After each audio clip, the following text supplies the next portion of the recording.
Cabinet मंत्री अनिल कुमार का सपा के पूर्व सांसद डॉक्टर एसटी हसन के नमाज के लिए ब्रेक न देने वाले बयान पर पलटवार अनिल कुमार ने कहा कि डॉक्टर हसन हिंदू मुस्लिम का एंगल ढूंढने का काम कर रहे हैं।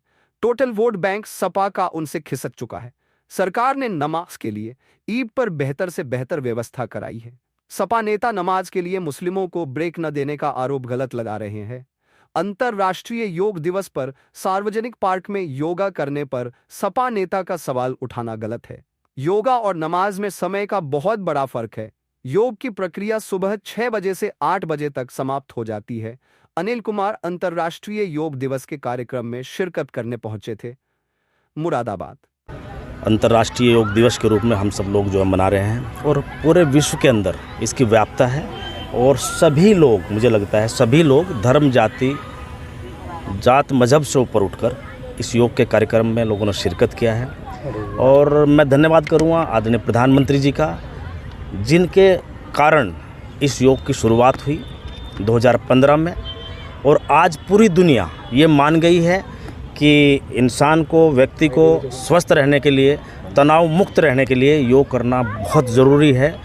और निश्चित रूप से हम लोग भी ये महसूस करते हैं, यदि हम लोग जो है एक दिनचर्या बनाकर अगर हम लोग जो है नियमित रूप से सुबह और शाम जो है योग की क्रिया को करेंगे तो पूरे दिन में जो तनाव होता है वो निश्चित रूप से समाप्त हो जाता है। आज हम लोगों ने यहाँ पूरे मुरादाबाद में सभी लोगों के साथ में, सभी महानुभावों के साथ में, जनप्रतिनिधियों के साथ में और मुरादाबाद की जनता के साथ में योग की इस क्रिया को करने का काम किया है। सभी लोगों ने अच्छा महसूस किया है।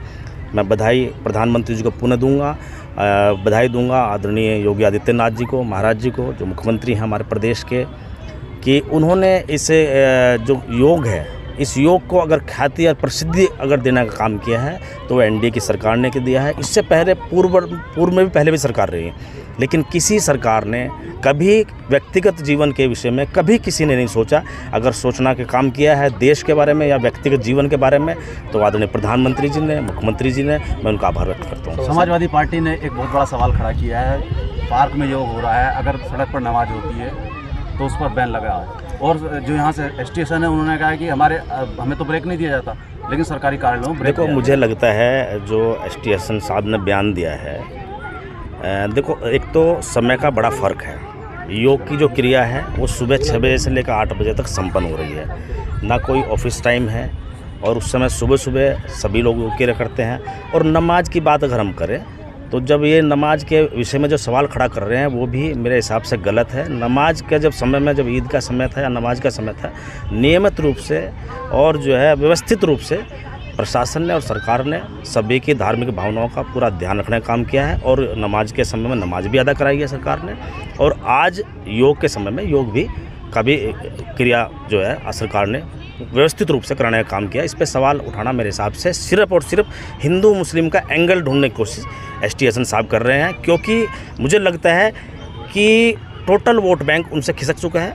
एक मुस्लिम समाज के लोग भी एनडीए को तादाद में वोट कर रहे हैं। आप कुंदरकी का चुनाव देख लो, कुंदरकी के चुनाव में एक तरफा करके मुस्लिम समाज ने वोट देने का काम जो है भाई रामवीर जी को किया है और उसी बात का डर उनको सता रहा है। वो इस बात को भी हिंदू मुस्लिम के एंगल से देखने का काम कर रहे हैं, जो राजनीतिक रूप से नहीं करना चाहिए। सर, इधर ईरान से भारतीयों की सकुशल वापसी कराई जा रही है। देखो, ईरान में और इजराइल में युद्ध चल रहा है और ये हमारी जिम्मेदारी भी है, सरकार की जिम्मेदारी भी है। जो लोग हमारे वहाँ मौजूद हैं, हमें ऐसे समय में, ऐसे संकट के समय में अपने लोगों को वापस लाना चाहिए। ठीक।